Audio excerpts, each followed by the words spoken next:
Fit-18 ta' Mejju San Ġwan l-ewwel, Papa u Martri, ħall martirju għal-ħabta tas-sena 526. San Ġwan twieled f'Toskana, l-Italja. Kien għadu żagħżugħ meta sar Assis f'Ruma. Wara sar arċidjaknu u meta miet il-Papa San Ismada laħaq Papa floku f'Awwissu tas-sena 523.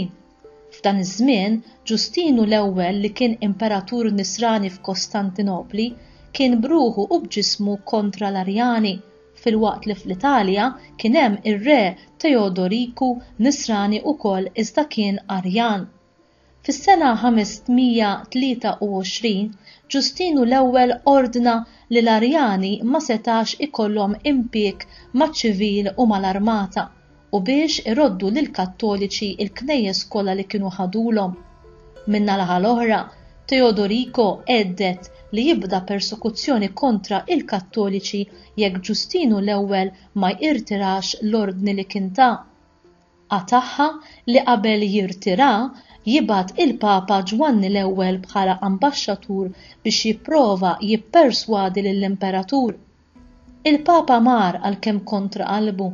Meta wasal Kostantinopli qabel il-miliet tas-sena 525 ġie milquh bl-unuri kollha. Dam hemm 5 xhur u f'lejl tas-sena 526 mar iqaddes f'Sofija fejn fuq talba tal-Imperatur stess inkurunah mill-ġdid. Ir-re Teodoriku ħaseb li l-Papa kien qed jikkonfoffa kontrih mal-Imperatur u meta l-Papa ġie f'Ravenna li kienet il-belt kapitali ta' Teodoriku tefgħu il-ħabs. Fil-ħabs il-Papa kien tant immaltrattat li miet ftit ġranet wara, fit-18 ta' Mejju tas-sena 526. Il-ġisem tiegħu ħaduh Ruma u llum jinsab midfun f'San Pietru.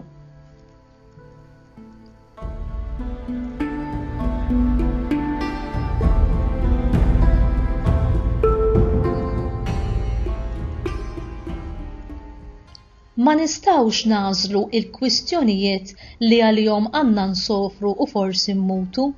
Il-Papa Ġwanni l-ewwel sofra minħabba li l-Imperatur kien konxi wisq tal-poter u issuspetta ħażin fih. Ġesu sofra minħabba is-suspetti ta' dawk li ħassimgħu medda bil-libertà, bl-onestà u bis-seta ta' kliemu u emilu. Jekk id-dinja tobotkom għalilna Ġesu, kunu għafu li batitni qabel ma badet lilkom. Ġwanni kapitlu 15 vers 18. Imbagħad jgħidilna wkoll u tibżawx minn dawk li joqtlu l-ġisem bla ma jistgħu joqtlu r-ruħ, imma aktar ibżaw minn dak li jista' jeqret kemm ir-ruħ u kemm il-ġisem fl-infern. Mattew kapitlu 10 vers 28. Dawn huma xi siltiet minn riflessjonijiet tal-Papa Franġisku waqt il-quddiesa f'dar Santa Marta nhar it-tlieta 12 ta' April tas-sena 2016. Il-persekuzzjoni il-ħobs ta' kuljum tal-Knisja. Tajjeb li nirriflettu dwar il-persekuzzjonijiet li tul 2000 sena saru fl-istorja tal-fidi Nisranija. Illum hemm tant insara li jinqatlu minħabba l-fidi tagħhom fi Kristu, oħrajn huwa persegwitati b'metodi sofistikati għax iridu juru li huma uli tal-Alla. Jeżistu persekuzzjonijiet imdemmija bħal pereżempju nies li jisfaw mikulin mill-annimali selvaġġi għal gost tal-poplu li jkun qed jarahom, jew inkella vittmi ta' splużjonijiet huma uħerġin mill-quddiesa.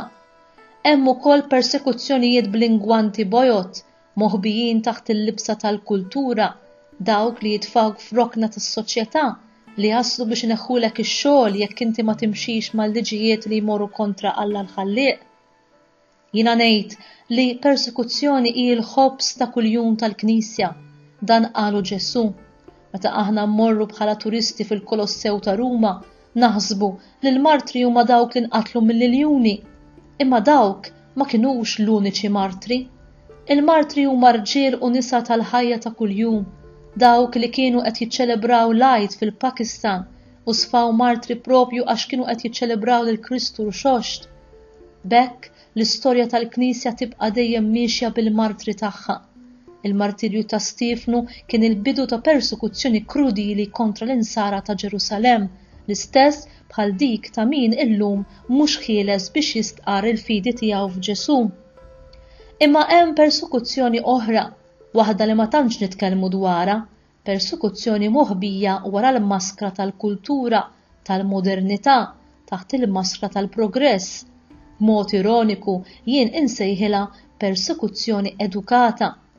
Issir meta bniedem ikun persegwitat mhux għax irid juri li jistqar l-isem ta' Alla, imma għax irid juri bħajtu il-valuri tal-iben ta' Alla. Hija persekuzzjoni kontra Alla l-Ħalliq fil-persuna ta' wliedu. U b'hekk ta' kuljum naraw li s-setat jgħaddu liġijiet li jobbligaw lil dak li jkun jimxi fit-triq u f'nazzjon li ma jimxix fuq dawn il-liġijiet moderni, kolti, jew li ma jridx idaħħalhom fil-kodiċi tiegħu, ikun akkużat, persegwitat b'mod pulit, edukat. I persekuzzjoni li l-bniedem tneħħilu l-libertà u tneħħilu wkoll id-dritt li joġġezzjona minħabba l-kuxjenza. Din hija l-persekuzzjoni tad-dinja li tneħħi l-libertà filwaqt li Alla għamilna ħielsa biex nagħtu xhieda tal-missier li ħalaq u ta' Kristu li salvana. Din il-persekuzzjoni għandha wkoll ras. Ir-ras tal-persekuzzjoni edukata għalilna minnu Ġesu stess, il-prinċep ta' din id-dinja. U meta s-setat ikunu jridu jimponu atteġġamenti, liġijiet li jmorru kontra id-dinjità ta' iben Alla, jippersegwitaw lil min ma jaqbilx magħhom u jmorru kontra Alla l-Ħalliq. Dini l-ereżija l-kbira. B'hekk il-ħajja tal-insara tibqa' miexja b'dawn il-persekuzzjonijiet. Imma l-mulej wedna li mhux se jitbiegħat minna, attenti, oqgħodu attenti, taqgħux fl-ispirtu tad-dinja, oqgħodu attenti, imma ibqgħu mixjin għax jien inkun magħkom.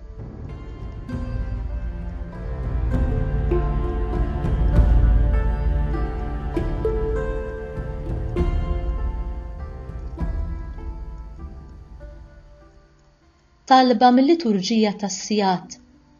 O Alla, li tippremja il-fidili tiegħek, int qaddist dan il-jum bil-martirju tal-Papa Ġwanni l-Ewwel. Aħna u nagħtu ħġieħ għall-merti tiegħu nitolbuk biex aħna il-poplu tiegħek inkunu bħalu qawwija sal-aħħar fil-fidi. Nitolbuk dan bi Kristu Sidna. Amen.